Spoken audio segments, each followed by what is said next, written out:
All right, we will bring this regular council meeting to order for June 22nd. It's 3 p.m. And I would ask Councillor Strong to please read the land acknowledgement. Thank you, Mayor Barclay. The town of Innisfail acknowledges that we are meeting on Treaty 7 territory, the ancestral and traditional territory of the Blackfoot Confederacy, Kainai, Piikani, and Siksika, as well as the Tsuut'ina First Nation and Stoney Dakota First Nation. We acknowledge that this territory is home to the Métis Nation of Alberta, Region 3, within the historical Northwest Métis homeland. We acknowledge the many First Nations, Métis, and Inuit who have lived in and cared for these lands for generations. We are grateful for the traditional knowledge keepers and elders who are still with us today and those who have gone before us. We make this acknowledgement as an act of reconciliation and gratitude to those whose territory we reside on. Thank you, Councillor Strong. And we'll move into 2.1. Are there any additions or deletions? There is, Mayor Barclay, and the council to consider two additions to the agenda. One under correspondence 8.1 in regards to the STIP grant associated with the walking trail grant, as well as in camera 11.2, which is the proposed land purchase as per the MGA section 197.2 and the ATIA section 30, please. Okay, thank you. CEO Becker, could I please have someone make a motion to please adopt the agenda as amended? Councillor Heistad. I'll make that motion, Mayor Barclay. Thank you. All in favor? Carried. All right, and move into 3.1, the regular council meeting minutes for June the 8th. When somebody's ready, just have a motion to accept those as presented, please. Councillor McKellar. I'll move those minutes. Okay, thank you. Any changes anybody sees? No, all in favor? Carried. And then 3.2, the agenda and priorities meeting for June the 15th. Just need a motion to adopt those or accept those as presented. Councillor Russell. Mayor Barclay, I'll make that motion. Right, thank you. All in favor? Okay, carried. All right, we'll move into our delegation. So I'm very pleased to welcome Aaron Peden, Executive Director of the Community Futures of Central Alberta Foundation. So welcome, Aaron. Thanks for coming today. Thank you very much. And I will make this quick. Is there a time limitation on this? Last time I was speaking to a council, I had to get out quick. Yeah, it's about 10 minutes, but we're flexible. Okay. I won't even take 10 minutes. Okay. We'll make this all quick. Right. But we might have questions. Absolutely. So my name is Erin. I have had the pleasure to meet most of you. Some of you I have not yet had the opportunity. I've been with the Community Foundation since 2017, started in the role of grants, where I got to see all of the applications that were coming in, and then moved into the Executive Director role just before we went into lockdown in 2020. So last time I spoke to you, it was right around that time, and so some things have changed. Before we get into talking about what a community fund could look like for Innisfail, I do want to do just a quick glance at how things are going with the Community Foundation right now. So we've been around for just over 35 years, and we are stewarding just under $24 million in charitable assets. We are invested and managed very prudently with a long-term perspective, and the investment income from these assets is contributing to the community well-being. Now, like any responsible organization managing long-term assets, we also make sure that we have a very robust operational reserve. So it's at just under $710,000 right now. We've worked very hard to get into that position. That's going to enable us, if there should ever be a situation where there's a downturn in the market and we think that the principal is at risk, we can lean on our operational reserves. Last year, in 2025 alone, we granted just under $2 million through 187 community grants and 47 scholarships. So we're making sure that charitable organizations, community initiatives, and students throughout Central Alberta are well supported. So essentially, overarching, our role is really quite simple. We're helping people invest in the community and in the community of tomorrow. Okay, and because everybody's going to ask about money, it always comes to, but tell me about the money. So Our foundation targets an approximate 8% long-term return to cover investment management fees, which is 0.5%. And like I said, we are with Moore Investment Manager in Calgary. Our foundation administration fee is 1.65% and the annual 5% disbursement quota. So that 5% disbursement quota is actually determined by CRA. It is 3.5% on the first 1 million and 5% on anything over and above that, but we do a blanket 5% disbursement from our funds. And anything in between that 8% and over and above that we might see in a return, we use that as kind of a buffer to protect the capital base. So our board reviews the returns and fee obligations annually under what we call the preservation of capital policy, just to ensure that the principal is never eroded. And like I said, we do have that very robust operational reserve just to ensure the safety of the principal. So let's get to the good stuff, the reason why we're here today. We're here to talk about the possibility of a community fund. And the whole concept behind a community fund is that when communities decide, communities thrive. So when you think about a community and what makes a strong community, of course, we can talk about physical infrastructure. We need roads, we need utilities, we need the physical pieces that keep our community together. But what actually holds a community together is the social infrastructure. It's the recreation programs that are bringing people together. It's the arts and culture experiences that are giving them identity. It's the organizations that are supporting really essential things right now, like mental health and food security, environmental stewardship, and just overall community well-being. It's a network of relationships, opportunities, and supports that help people feel why they live where they live. So, the challenge as a funder when it comes to supporting communities is that absolutely every single community is different. Its needs are different, and the residents of that community recognizes needs and gaps differently than they would in maybe a neighboring community. A community fund puts the power into the hands of the community itself. So while the assets would be invested at the community foundation through our investment policy, the decision-making around where that money goes is going to be driven by the community itself. So there could be a community committee that would look at the applications and make sure that the money is getting to where the community decides that it wants to go. Now, I'm preaching to the choir here that knowing what it is that your community wants is all about listening to what it is that they think should happen. It might be a water park, a spray park. It might be community trails. It might be something like supporting an educational scholarship through the community. But having the say here in Innisfil versus having the say in Red Deer or some larger larger municipality, is going to differ substantially. So we really promote community funds so that it's not us making the decision, it's the residents of your community. When we talk about who is going to contribute to this, anybody, everybody. It could be an organization, it could be a business, it could be somebody transformational. Maybe there's somebody within your community who has the capacity to seed the fund and actually get things rolling. And it could be just individuals and families that are doing small donations here and there.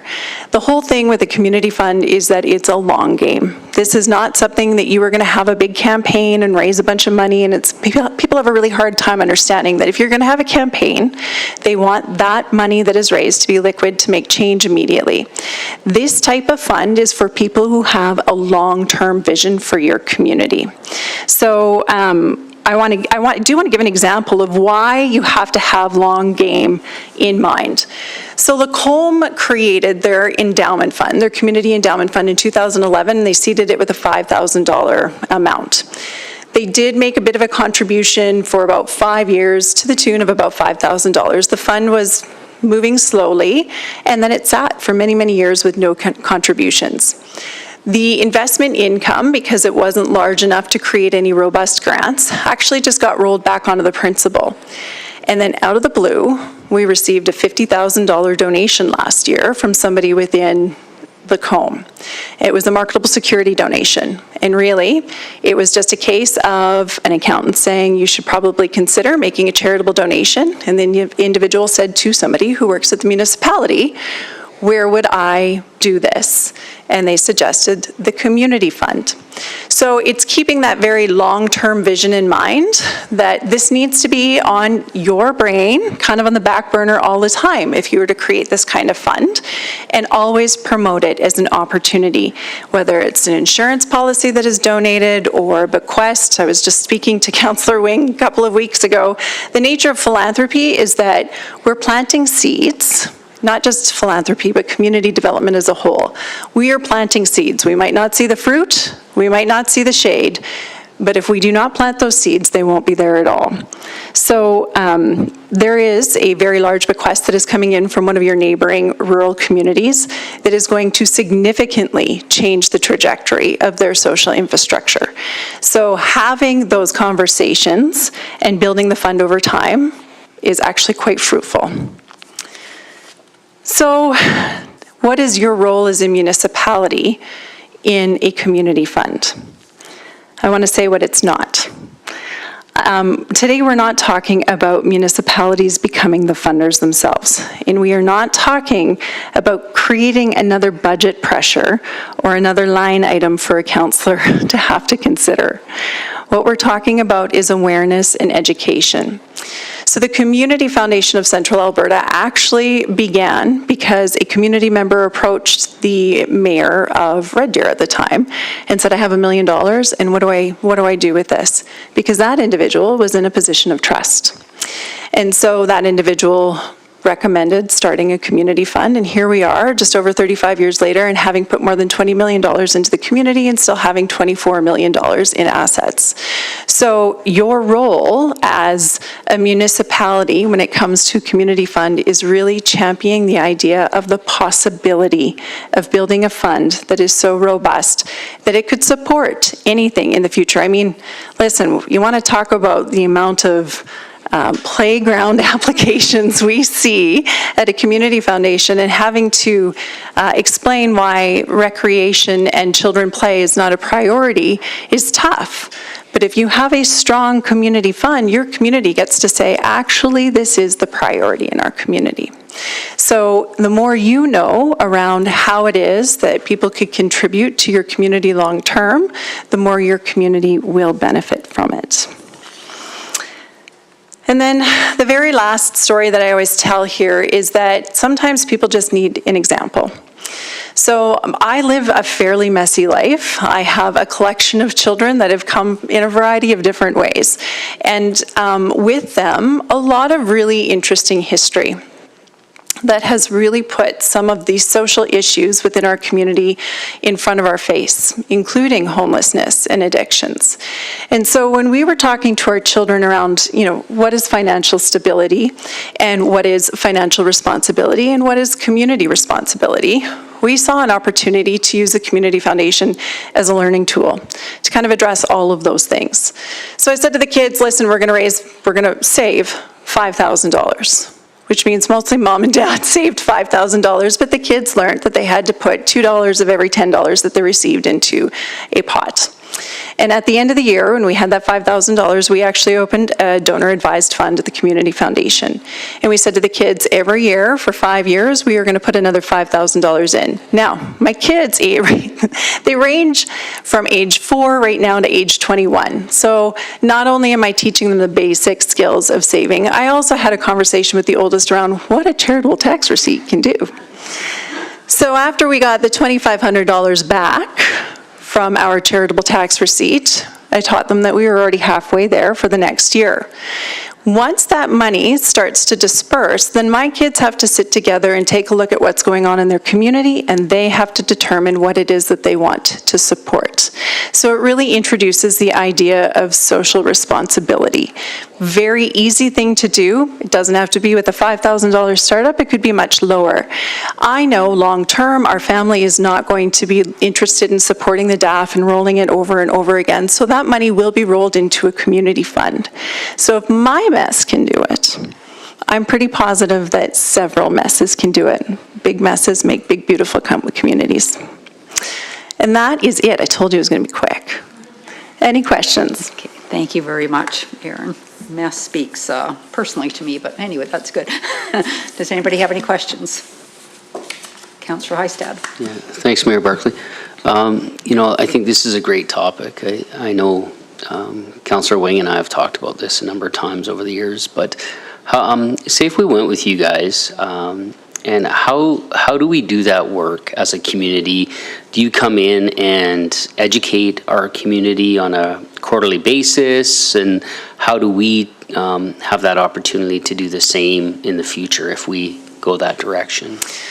So there's really no set structure on how a community is involved with their community fund. Right now, there is a group that has just started in Rocky Mountain House that has created the fund, and really they are doing the big bulk of the work. They will invite us out to speak to specific groups, but we are letting them take the lead on that. At any point, the Community Foundation can come out if we need to talk to local lawyers or professional advisors around how it is that we can help educate the community and what is opportunity right here, then we can do that. When it came to the fund agreement itself in Rocky Mountain House, it was a community group that led the charge that ended up drafting the agreement with us. But in other cases, like Sylvan Lake, it was actually the municipality that was involved in actually signing that fund agreement. Okay, thank you, Erin. Any other questions? Councillor Wing? Surprise. Thanks, Erin, for coming. I appreciate so much. I can't believe how big your family's gotten, but more than just big, how old they've all gotten. Tell me about it. I know, right? But I just think just a comment for me around these kinds of funds and what I learned in my past life was the opportunities and the flexibility that it provides to people that live in communities. It's not always pointing a finger at the municipality to say, can you provide us with this? How can we pay for that? We have natural champions in our community, such as professional advisors, life insurance salesmen, lawyers, accountants that all work with their clients around charitable donations that people need receipts for, or wills and estates. And there's always that long-term game that pays off sometimes in a way that you least expect it to.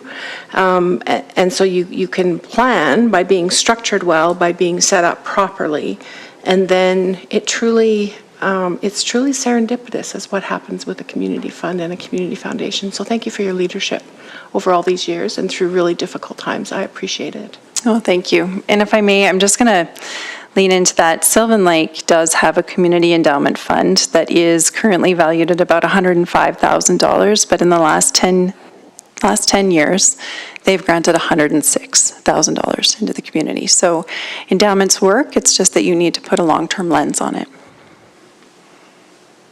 Okay, any other questions? I don't see any right now, so thank you again for coming. We really appreciate it. Time and I do believe that the town of Innisfail, we do have a fund there that, like, from years ago, right? Yeah, there is it's a recreation fund, set up to support kids that need access to recreation. Do we access that, Director Jenkins, or? We have not. We have not. It's just been rolling over. Yeah. Okay. And can you change that to a broader fund, or do you need to leave that as is? Not likely, depending on when the agreement was written. Okay. There might not be a change clause within it, Okay. but Was that set up by the town of Innisfail? It was set up by the town of okay. Innisfail, yeah. Okay, no, thank you for that. Okay. Okay, thanks again for coming. We really appreciate it. All right. We'll move into 5.1. So at our CAEP board meeting last week, and I've been involved in some of these discussions the last couple of months. Of course, we completed the Connections Corridor pre-feasibility study. We updated that from 2005 to 2025. And we've now been approached by Montana First Nations through Chief Leonard Standing on the Road about taking this the next step. And a lot of that next step, of course, would be Indigenous engagement on both sides of the border and so on. So Chief Leonard and his consortium reached out to CAEP, and we had some meetings. And there is an opportunity to apply for a federal grant. The Transport Canada's Trade Diversification Corridors Fund, Stream 2. And CAEP is now asking for communities to provide letters of support to be submitted along with this grant. So CAEP is not the lead on it. Tim Keating and Chief Leonard's group are. So all we're looking for really is a letter of support. So if you're in favor, I would like somebody to please make a motion to provide a letter of support for this grant application. Councillor Hill. Mayor Barclay, I would make that motion for the letter of support. Okay, thank you. And the letter of support is in our package, if anybody wants to have a read of it. So does anybody have any questions about anything? Councillor Wing? Thanks, Mayor Barclay. Just a quick question. I was at the presentation in Rocky Mountain House last fall at the CAEP Fall General Meeting. And as I read this, I'm just curious about something, and that is, have Sunchild and O'Cheese been a part of the conversation, or will they? I'm sure they will be, but since it's right on their doorstep, basically, they haven't been involved up till now? Chief Leonard is looking after that for us, and there's been conversations, yeah. Yeah, and I know that this wouldn't be put forward if there wasn't involvement. I'll just say that, discussions. Any other questions? Okay, so all in favor of the motion? Okay, carried, thank you. And then we'll move into 5.2 with our CAO report today. Thank you, Mayor Barclay. The report's there for council's consideration. Be happy to answer any of your questions. I don't know, he never reads it. Okay, well, thank you for your report. Does anybody have any questions for CEO Becker?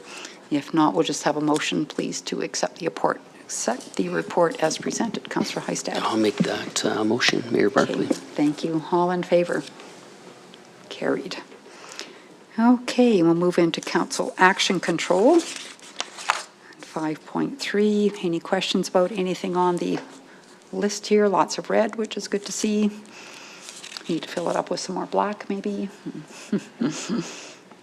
Just have a motion to accept the council action control as presented. CouncillorMcKellar. Mayor Barclay, I'll move that we accept the council action report as presented. Thank you. All in favor? Carried. All right, and now we're going to move into 6.1 with the Director Vickers and the investment policy. Thank you, Mayor Barclay. So back on May 25th, Council did receive kind of an overview of our current investment policy. At that time, a recommendation or a direction from Council was asked to kind of change the reporting to Council. Previously, it has an annual reporting to Council. So the new draft before you has quarterly reports to Council, and likely those will fall in line with the quarterly financial reportings. So ultimately, that's the only change that happened within the policy. All right, thank you. Could I please have someone make the recommended motion? Councillor Strong. Thank you, Mayor Barclay. I'll move that council approves investment policy number 2026-009. Perfect. Does anybody have any questions for Director Vickers? Don't see any. All in favor? Carried. All right, and we'll move into 6.2 and the postage change with Director Vickers. Yes, thank you, Mayor Barclay. So through budget this year, Council did ask for some information regarding our postage charges. That report went before Council back on May 25th. And it kind of looked at our overall mailing volumes, our postage expenditures, our paper billing practices, as well as the electronic communication trends that the town of Innisfail is currently seeing. The review identified utility billing as kind of the town's largest source of recurring mail and the significant contributor to our annual mailing costs. And then although e-billing participation has continued to increase, a significant number of utility customers still do receive paper bills. And as a result, the town continues to incur costs to print, process, and mail those bills. So Council at the time kind of asked for a further report looking into more into the paper billing. And so this report just provides Council with some additional information to support your consideration of a possible postage charge for paper utility billing, including any potential impacts and some more industry practices. So we did look at some utility providers. So we did review a number of utility providers that do serve Innisfail and the surrounding area. So some of those looked at NMAX, EPCOR, Direct Energy, as well as Equus, which I know they don't serve directly the town, but they are kind of in our backyard. So the review found that electronic billing, online account access, electronic payment options, and as well as that digital customer communication are common across the utility sector. However, a separate charge for paper utility bills is generally not identified as an industry standard. Paper billing remains available. Oops, hold on, my screen went. So paper billing does remain available, while electronic billing and online account, they have become a regular part, and they do generally encourage everyone to sign up for electronic billing when you first start out. However, paper billing is always available. Some providers encourage them a different way, like Equus does provide a $2 discount to customers if they sign up for e-billing. So utility providers, and they generally just recover these costs through, they would have admin fees kind of identified on those utility bills. That's where they're kind of covering and recouping these postage charges. However, it is, you're getting it from all across the board regardless, very similar to how we do it as well. So we also looked at some Canadian financial institutions. So those are the ones that we specifically kind of looked at. Generally, depending on your account type, you're seeing anywhere from $225 to $350 kind of per month. And so paper-based account communications are common within the banking industry. However, there are many different account types that you can get for your bank account. And within your account type, depending on the level of account type you have, you may get free paper billing charges or you may not. So it's kind of, we can't really look at a clear comparison with banks. Certain banks also waive paper statement fees for certain customer or account types altogether. So for example, TD Canada Trusts will waive the paper statement fees for all customers over 60 plus. So as a result, the actual cost of receiving paper statements can vary depending on your very specific banking product. We looked into telecommunication companies as well, because paper billing fees are very common, or they were common in that sector.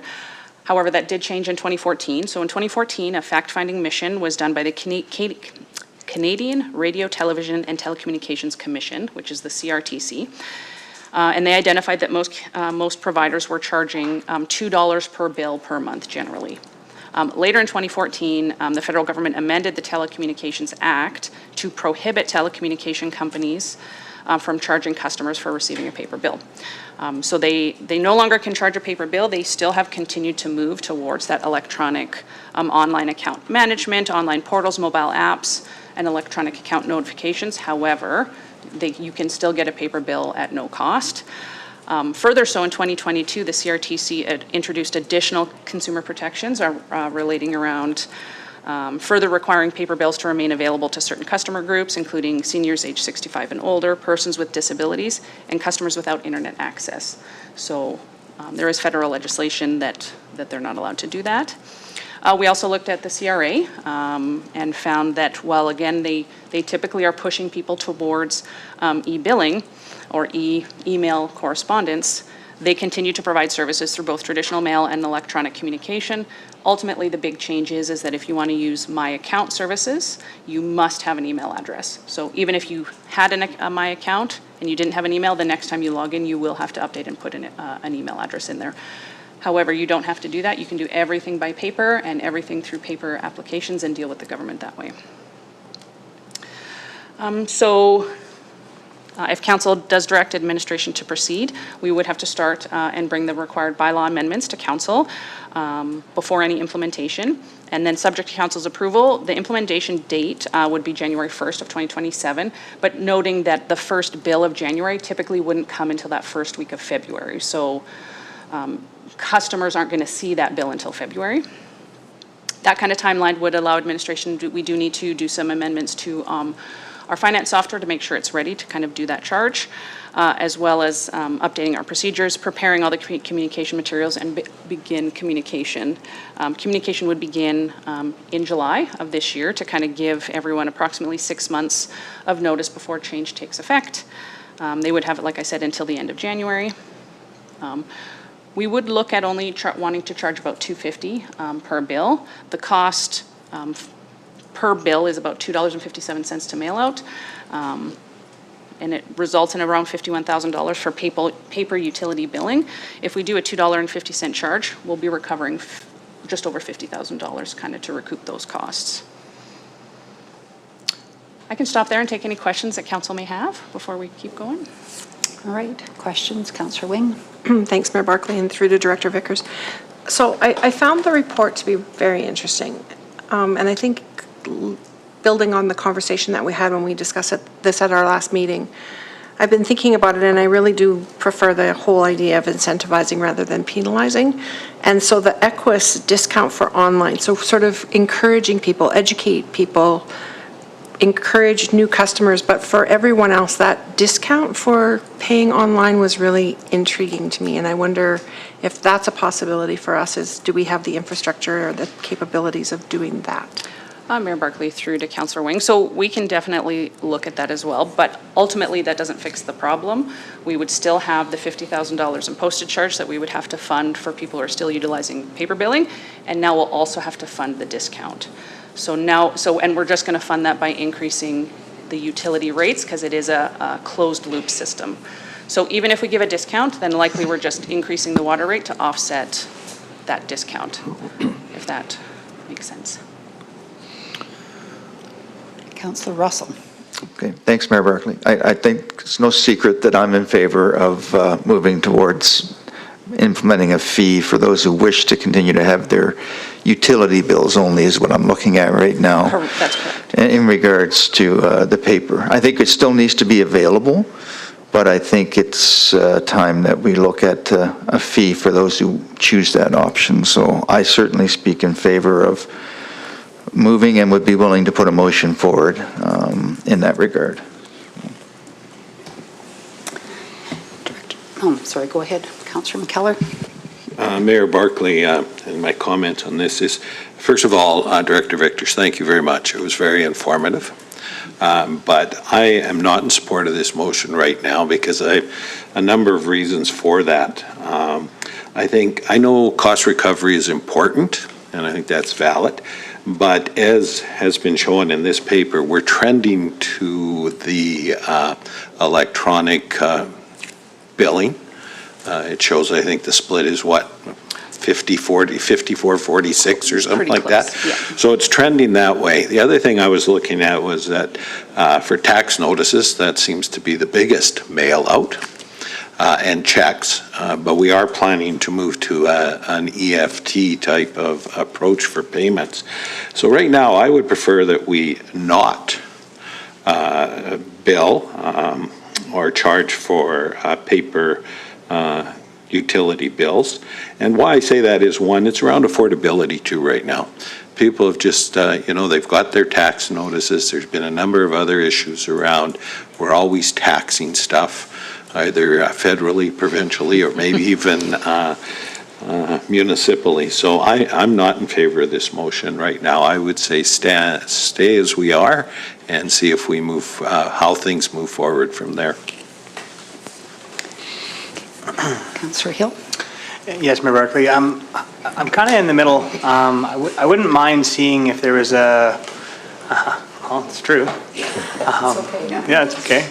I would like to. I don't know if it's maybe it's not a valid request, but is there a way that we were able to have more of a staggered approach? Like, I understand we're just attaching a dollar value to it, but anything that we were able to recoup for a charge would still offset that number. So is there a way that it could be $1.50 and then next year it's that $2.50? Like, I'm just trying to understand if why we have to come in like for that full cost right now, even if it was partially subsidized for the first year, to get maybe that, and then just look at it. Was it a deterrent? Was that cost? Did it actually people want to make that change? Was that $1.50 per charge per bill going to be detrimental? And was that's just kind of how I'm feeling it out, because I do understand trying to be good stewards of the dollars, but affordability is huge as well. So I'm just trying to maybe play both sides of that. Yeah. Councillor Barclay through to Mayor Barclay through to Councillor Hill. Absolutely, it can be any dollar value you want. I just chose that because that kind of made us whole, right? That was true cost recovery, but it can be $1, it can be $1.50, it can be a staggered approach over a number of years. It's whatever council would like to decide. Councillor Heistad? Yeah, Mayor Barclay.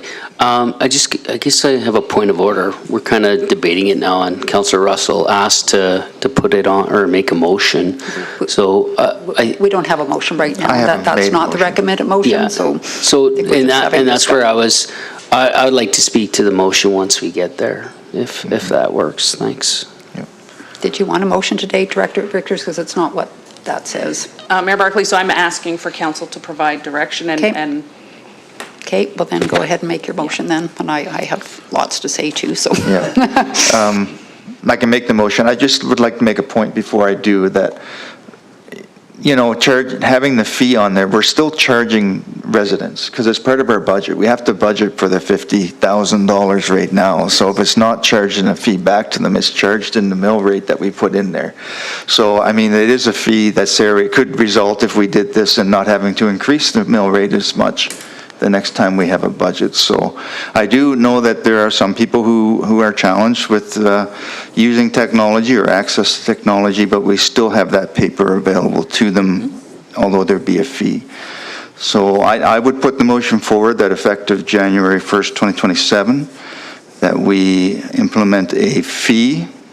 And I do like the idea that Councillor Hill put in there. It could be, and I don't know how to word this in the motion, that in 2027, maybe we start at $1.50, then we go to $2, and we go to $2.50. So we'll get the full recovery over 3 years, but start at $1.50 to start with. So that's not a well-worded motion, but that's sort of the premise I want to have in the motion that's there. So then the motion is we will begin in January 2027, first year $1.50, second year $2, then to third year $2.50. Yeah. Fourth, fifth, sixth year, and so on. Yeah. Okay, Councillor Heistad? Yeah, thanks, Mayor Barclay. I agree with this motion. I think that, when we're moving forward, and I think the last time I talked about it was the data, knowing our data from our citizens, but also looking at being prudent with the funds that we as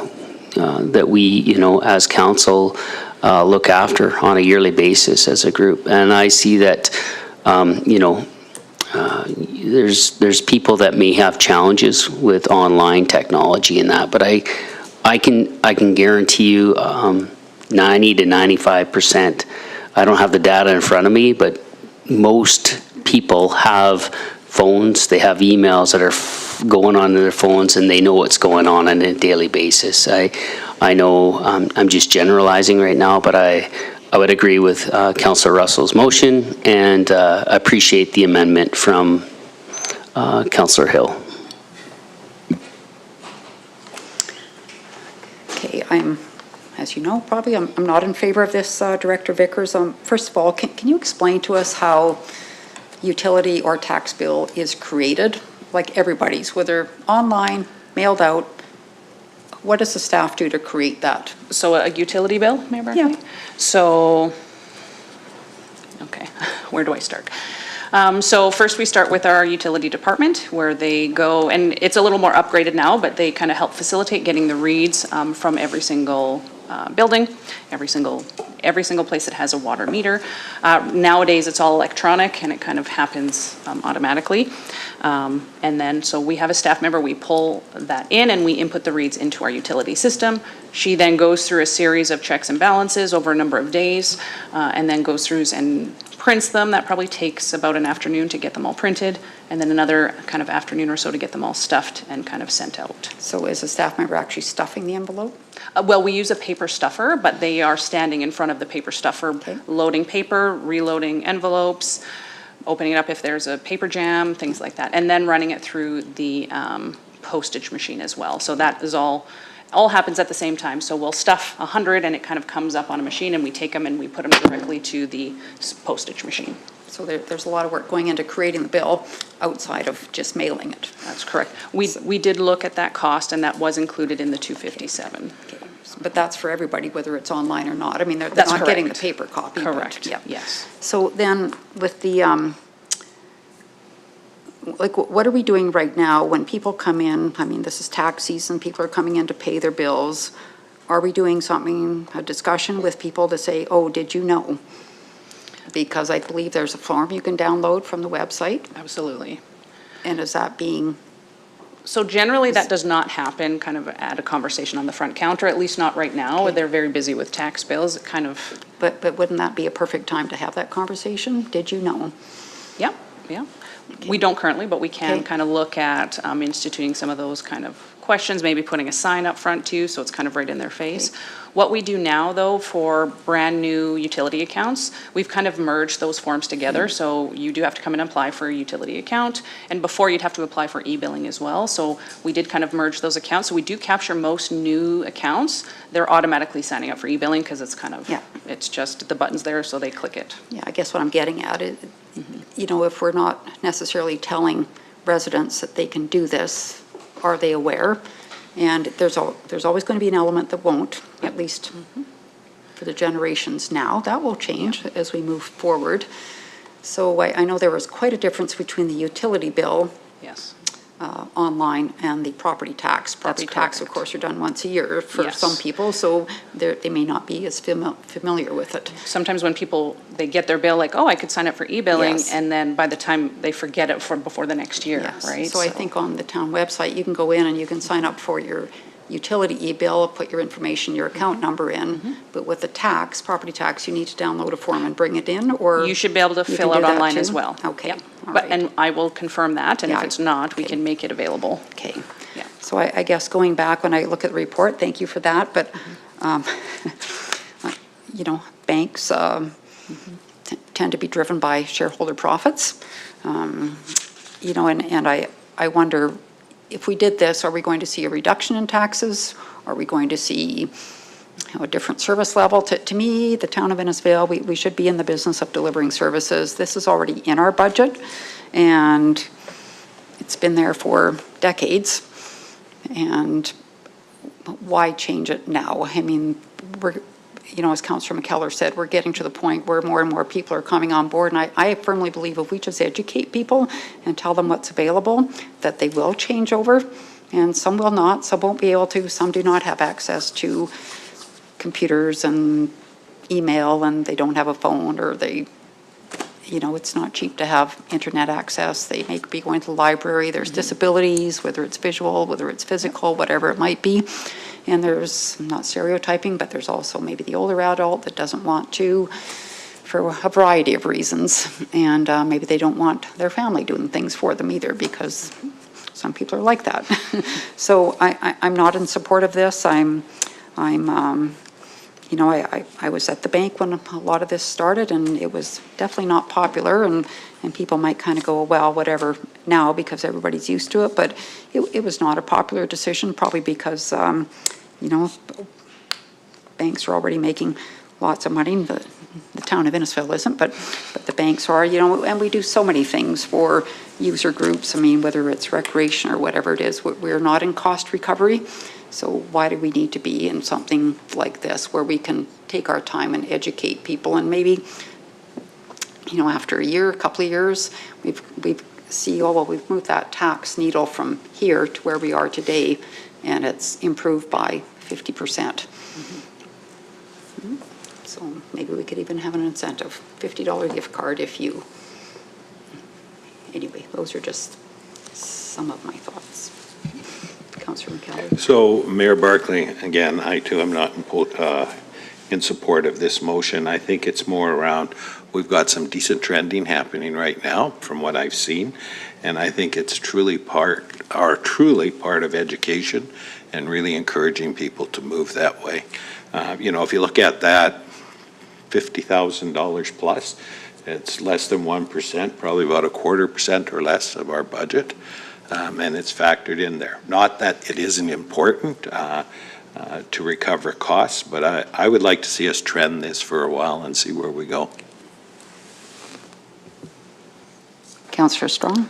Yeah, I too opposed to it, and I think Director Vickers, you hit it very well in the report there of a lot of the banks and utilities giving it to seniors over 60. We know we're an aging town here, and I just think as to what Councillor McKellar said with the amount of, we heard in the news we're in a recession, and when suddenly we're going to hit the age population here with a little bit more, I just don't think it bodes well at this time to do that. And if we are seeing that trend up, we're going to hit a plateau somewhere along the line. If we get to 80%, it's probably as good as we're going to get. I think that would be just fine. And I think, as Mayor Barclay said, we get some incentives out there to get more people signing up, and perhaps we actually get 10 or 12 people to come to our councillor open house, and they might learn a little bit more about it as well. So, yeah, I'm opposed to it. All right, so we have a motion to implement this come January 1st, 2027. All in favor? Okay, opposed? Okay, defeated. Okay. All right, we will move on to 7.1 and the Aquatic Center modernization with Director Jenkins. Thanks, Mayor Barclay. So the Aquatic Center has been operational for just over 2 months. General community feedback has been overwhelmingly positive. We're continuing to work through deficiencies and warranty issues with the contractor, including some work with tile, paint and wall repairs, the landscaping, the railing and glass replacement around the viewing area, as well as some mechanical troubleshooting. The final cost projection, we will be just shy of 13.75 million, well below sort of that maximum project cost of 14.9. We do anticipate, or we do plan, and this is sort of an annual event that we close just the tail end of August, right when school starts, for about a week, which will allow us to tackle some of the larger deficiencies that we're working through. So that will include the treatment of the tile. If you've been in there, the finish on the tile isn't the way it should be. They have done a test treatment within the viewing area, and it looks much better. So we'll be doing the full facility during that September closure. And then, yeah, just providing council with sort of that final budget. To date, we've paid just shy of 13 million. The line of credit is fully utilized at this point, and yes, we're tracking to that $750,000 mark. So Director Jenkins, has the surplus been applied to the line of credit? No. I will let Director Vickers. Oh, yes, of course, sorry. But no, Mayor Barclay, as soon as all the final costs come in, we'll start applying money from that reserve line onto the balance. We just wanted to make sure that we leave enough money in the reserve to pay the difference from the line of credit of 12.5 up to that 13.75. So once we got that final number, we'll then pay down what's in the reserve onto the line. Okay, sorry, you lost me there.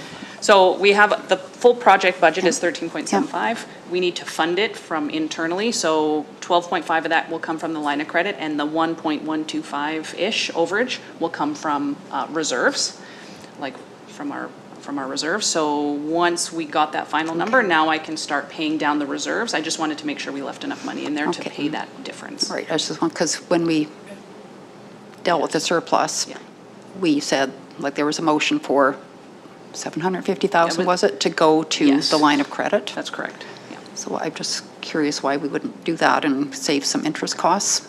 Okay, yep, we'll get on that.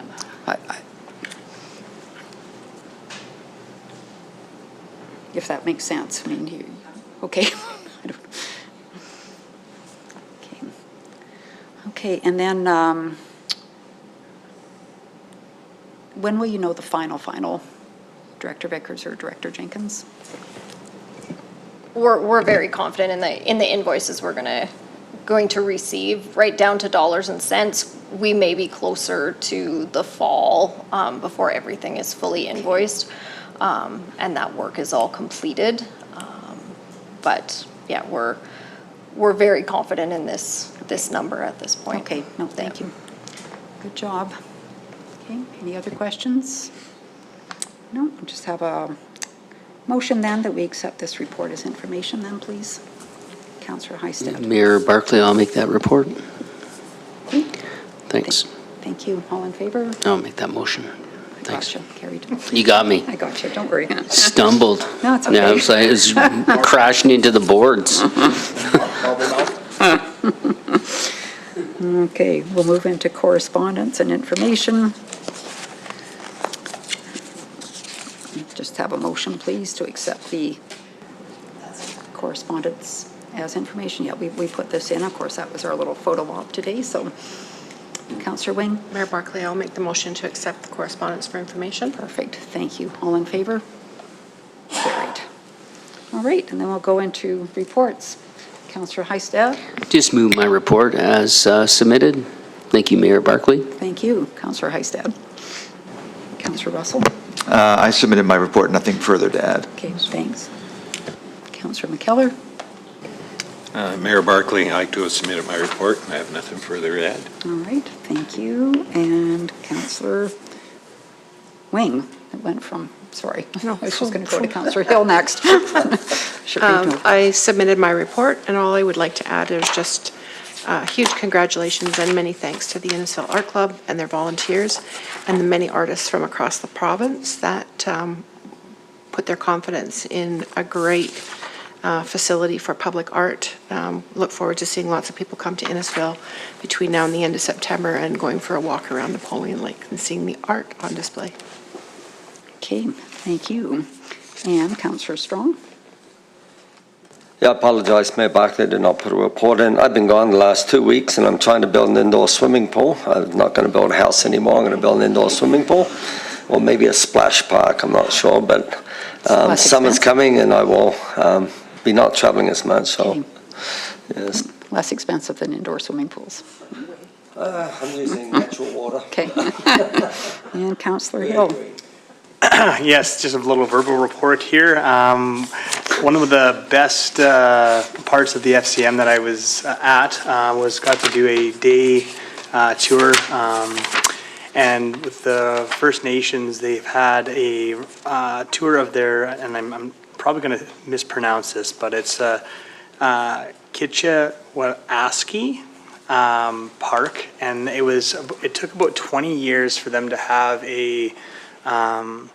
for the land to be given to them to use and to be able to practice some of their ceremonies, and being able to have that as more of a sacred meeting place, and for it to take 20 years to happen and for it to be the first of its kind in Canada was really cool.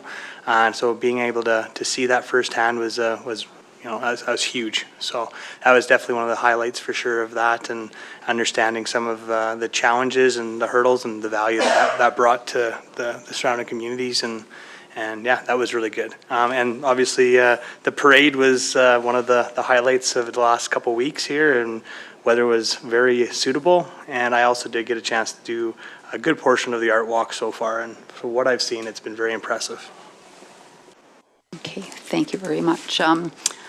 Director Jenkins, I have a question for you. So I put a post up about Napoleon Lake South being sold out, Napoleon South, and there was a comment on there that there's many developers who are trying to do business with us, but they're finding it difficult, and the person's concerned that those developers will go elsewhere if we don't speed the process up. So I'm assuming it's about the South townhome development, the 44, 42 Correct. townhomes. Yeah. Just, yeah. I guess assuming as well. Yeah. We don't have an active application. We've had no correspondence since the zoning was approved. Okay. What was that, So it's not- February? it's not our It end. is not. We, even as recent as last week, we're meeting with their consultant on other projects, and Okay. very much not a town side. Yeah, of okay. Are there other that discussion. developers besides that? We have had some other conversations with some of our existing developers, But nothing- again, quite early, but, Yeah, okay. but yes, we have had. Okay. No, just wanted to clarify that. Thank you so much. And yeah, my report's in here. Again, the Art Walk in Nature was great yesterday, despite the soggy weather, but everybody was covered, and it was a good day. So we will move into upcoming events. Just have a motion to accept the upcoming events as information, please. Councillor Russell? Before I make it, do we not have a supper meeting tomorrow evening We do? with Chinook's Edge? Yep. Don't always put that on there? Okay. No. I'll make the motion then to accept that. Okay, thank you. All in favor? Carried. Okay, and then we will have a motion to go in camera, please. Councillor Hill. I'll make the motion that we move in camera, Mayor Barclay. Perfect. All in favor? Carried. Thanks.